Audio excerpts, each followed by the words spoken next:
रायगड जिल्ह्यातल्या मुरुड जवळ एकदराच्या समुद्रात पोहायला गेलेले विद्यार्थी बुडाले आहेत। आतापर्यंत 13 जणांचे मृतदेह बाहेर काढण्यात आले आहेत। मृतांमध्ये 9 तरुणी तर 4 तरुणांचा समावेश आहे। हे सर्व पुण्यातल्या अबेदा इनामदार महाविद्यालयाचे विद्यार्थी आहेत। सहलीसाठी तब्बल 130 विद्यार्थी मुरुडला आलेले होते। त्यातले काही विद्यार्थी समुद्रात पोहायला गेले होते, मात्र भरती असल्यामुळे हे विद्यार्थी बुडाल्याची माहिती आहे।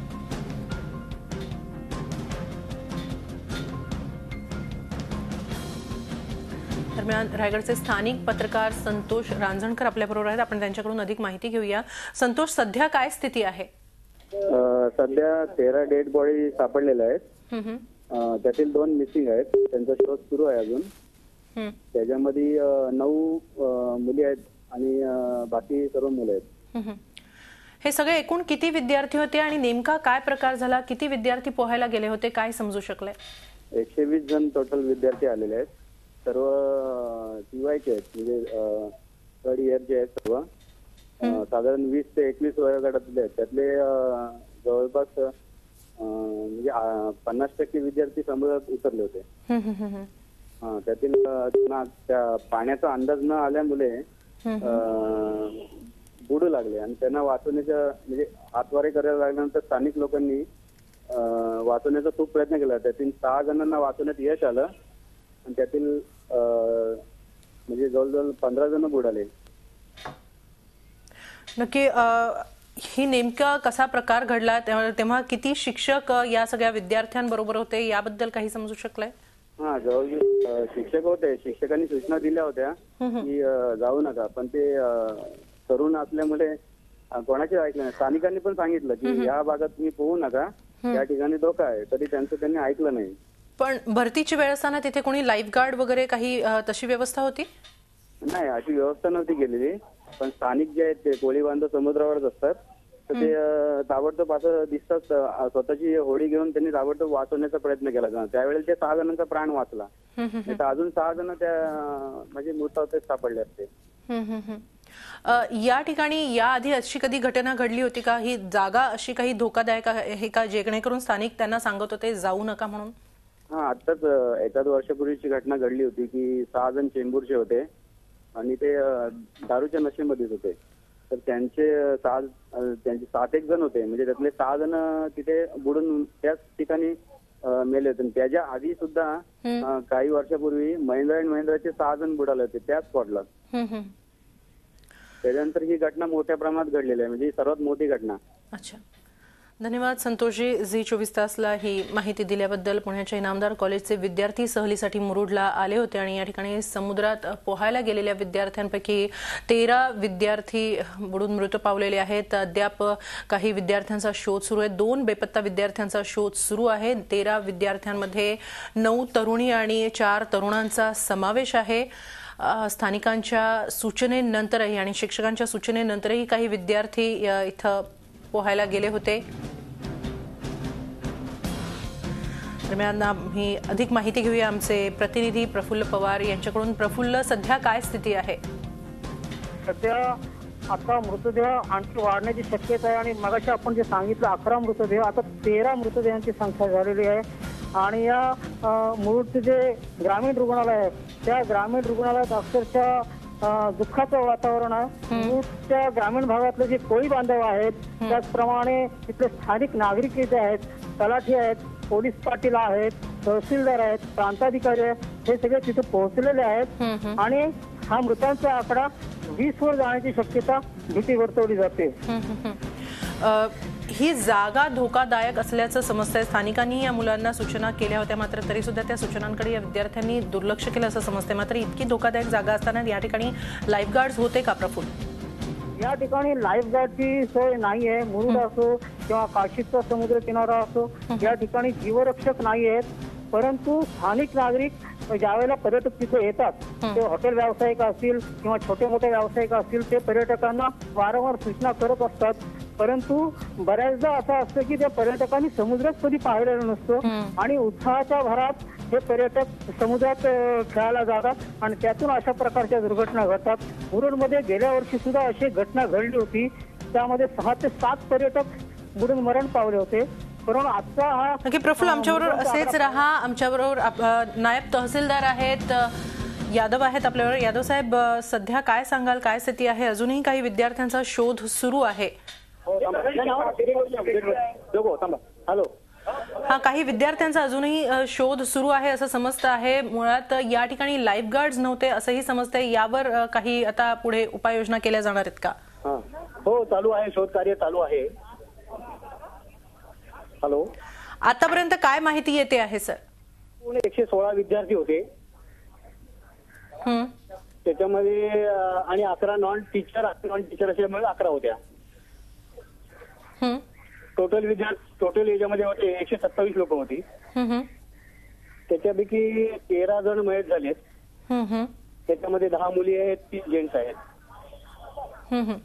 5 विद्यार्थी हे चालू आहे, म्हणजे जे हे आहेत जे मयत झालेले आहेत व्यवस्थित आहेत, त्यांना औषधोपचार चालू आहे.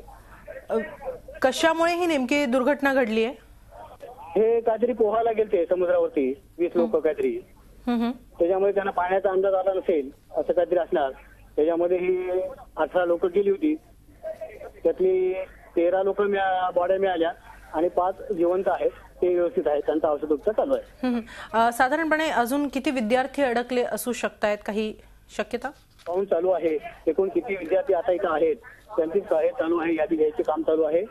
त्यांचे आता काउंट झाल्याशिवाय आम्हाला पण सांगता येणार नाही किती विद्यार्थी बाहेर आहेत, किती विद्यार्थी आतमध्ये गेले ते पण सांगता येणार नाही. नेमकं मदत कार्य काय सुरू आहे सर? मदत कार्य म्हणजे जे काही विद्यार्थी गेलेले आहेत त्याचे बोटी चालू आहेत. बाकी सगळ्यांची चहा सगळं बाकीची व्यवस्था चालू आहे त्यांची. बाकीचं काउंट चालू आहे त्यांचं. ज्यांच्यावर एन्जॉय झालेले आहेत त्यांच्यावर औषधोपचार चालू आहे. धन्यवाद सर, झी24 तासला ही माहिती दिल्याबद्दल. प्रफुल्ल पवार आहेत आमचे प्रतिनिधी आपल्याबरोबर आहेत. प्रफुल्ल, आधी आपण जसं म्हटलं की या ठिकाणी लाईफ गार्ड्स नाही आहेत, स्थानिक लोकच पर्यटकांना अटकाव करत असतात. मात्र या आधी सुद्धा या ठिकाणी अशा काही घटना घडलेल्या आहेत. या घटनेवरून दिसून येते किती महत्त्वाचं आहे प्रत्येक समुद्रकिनाऱ्यावर, विशेषतः जो एक पर्यटन किंवा एक टुरिस्ट डेस्टिनेशन आहे जो समुद्रकिनारा, त्या ठिकाणी असे लाईफ गार्ड्स असणं किती महत्त्वाचं आहे. त्या ठिकाणी मुरुडचा किनारा असो, दिवेआगरचा किनारा असो किंवा अलिबागचा समुद्र किनारा, अलिबागचा समुद्र किनारा वगळता कुठेही लाईफ गार्डची व्यवस्था करण्यात आलेली नाही. जिल्हा प्रशासनाकडून पुरेसा निधी या कामासाठी मिळत नाहीये. त्याच्यातून अशा दुर्घटनांना सामोरे जावं लागतंय. खरं तर रायगडचा किनारा हा पर्यटकांसाठी, खास करून सागरी पर्यटकांसाठी प्रसिद्ध आहे. परंतु अशा प्रकारच्या सुविधा जर पर्यटकांना दिल्या तर येथून पर्यटक वाचू शकतात. अशा प्रकारच्या दुर्घटना टाळता येतील. जिल्हा प्रशासनाने याकडे लक्ष देणं गरजेचं आहे. की जिल्हा प्रशासनानं याकडे लक्ष देणं गरजेचं आहे. सध्या किती विद्यार्थी अजून अडकले असू शकतात, याबद्दल काही ठोस माहिती मिळू शकली आहे का? आत्ताच मी मुरुडचे जे तहसीलदार आहेत, नायब तहसीलदार यादव यांच्याशी सुद्धा बोललो. ते यादी घेण्याचं काम त्यांनी सुरू ठेवलेलं आहे आणि त्यानुसार यादी घेण्याचं काम कॉलेजचे प्रिन्सिपल जे आहेत त्यांच्याकडून ते यादी घेतात आणि त्यानंतरच ही सगळी माहिती आपल्याला प्राप्त होऊ शकेल. नक्की. धन्यवाद प्रफुल्ल, आपण दिलेल्या या माहितीबद्दल. मुरुडच्या या समुद्र किनाऱ्यावर जवळपास 127 ते 130 विद्यार्थी सहलीसाठी आले होते आणि यामधील काही विद्यार्थी पोहायला गेलेले असताना भरती होती आणि तेव्हा पाण्याचा अंदाज न आल्यानं हे विद्यार्थी बुडू लागले. यापैकी 13 विद्यार्थी बुडून मृत्यू पावलेले आहेत, तर काही विद्यार्थ्यांचा शोध अद्याप सुरू आहे.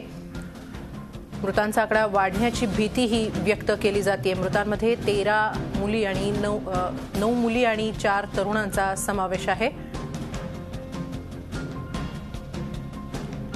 विशेष म्हणजे या समुद्र किनाऱ्यावर एकही जीवरक्षक नव्हता, हे विशेष.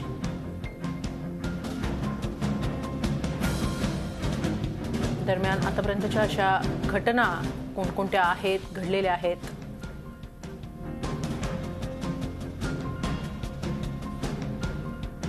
इनामदार कॉलेजचे संस्थाचालक इनामदार सर DA इनामदार आता आपल्याबरोबर फोन लाईनवरून आहेत. सर, अत्यंत दुर्दैवी आणि दुःखद अशी ही घटना आहे सगळ्या कॉलेजसाठी सुद्धा. काय सांगाल? नाही, we are also in shock. म्हणजे आम्ही सुद्धा शॉक मध्ये आहोत. सर्व प्रकारची माहिती जमा करण्याचा प्रयत्न आहे. 14 लोक दगावल्याची, विद्यार्थी दगावल्याची मला बातमी आलेली आहे. 13ची नावं आहेत. एक कोणी आहे त्याचं आयडेंटिफिकेशन होत नाही. 4 विद्यार्थी मिसिंग आहेत. पोलीस आणि हेलिकॉप्टरच्या साहाय्याने पूर्णपणे तिथं प्रयत्न सुरू आहेत. सगळा स्टाफ, माझा सिनियर स्टाफ तिथं आहे, त्यांच्या बरोबर होताच आणि बरेच आता लोक मी पाठवलेले आहेत. 8-10 अँब्युलन्सेस इथून तिथंच आसपासच्या एरियामधून पाठवलेले आहेत. कारण माझ्या ओळखीचे अनेक लोक त्या भागामध्ये राहतात, ते जागेवर पोहोचलेले आहेत. जवळपासच्या हॉस्पिटलना देखील तर आम्ही सांगून ठेवलेलं आहे की कोणी जरी ह्या अपघातातील कोणी आणला तिथं ट्रीटमेंटसाठी तर कुठल्याही प्रकारचं हादसा न ठेवता त्यांना ट्रीटमेंट द्यायची आहे. आणि ही सगळी अरेंजमेंट झालेली आहे आणि माझे काही ट्रस्टी रवाना होऊन 1-1.5 तास झालेला आहे. सर, तुमच्यापर्यंत काय माहिती आली आहे? साधारणपणे किती विद्यार्थी पोहण्यासाठी पाण्यात उतरले होते, याबद्दल तुम्हाला काही माहिती मिळू शकली? डिटेल्स नाही आहेत, कारण आता माझा जो सिनियर स्टाफ आहे तो हॉस्पिटलमध्ये आहे आणि त्यांच्याशी मी संपर्क करून तिथं जर ट्रीटमेंट नीट होत नसेल, कारण शासनाचं हॉस्पिटलमध्ये एवढं इक्विपमेंट आणि एवढ्या मोठ्या प्रमाणे जी काही घटना घडलेली आहे ती हँडल करण्यासाठी तिथं एवढी अरेंजमेंट जर नसेल तर आसपासच्या हॉस्पिटलमध्ये घेऊन जाण्याच्या सूचना मी त्यांना दिलेल्या आहे. त्यामुळे इतर डिटेल्स आता मिळणं कठीण आहे. ओके, धन्यवाद सर. झी24 तासशी बोलल्याबद्दल. मृतांचा आकडा वाढण्याची भीती यामध्ये व्यक्त केली जाते. आतापर्यंत अनेकदा समुद्र किनाऱ्यावर पोहायला गेलेल्या या पर्यटकांपैकी दगावण्याच्या घटना अनेकदा घडलेल्या आहेत. आतापर्यंत कोणत्या कोणत्या या घटना आहेत पाहूया. 7 जुलै 2014ला मुरुड बीचवरच मुंबईचे 6 पर्यटक बुडाले होते. 15 ऑगस्ट 2015ला काशीद बीचवर शिर्डीचे 2 जण बुडाले. 4 नोव्हेंबर 2015ला काशीद बीचवरच पुण्याचे 2 तरुण बुडाले होते. झी 24 तास रहा एक पाऊल पुढे.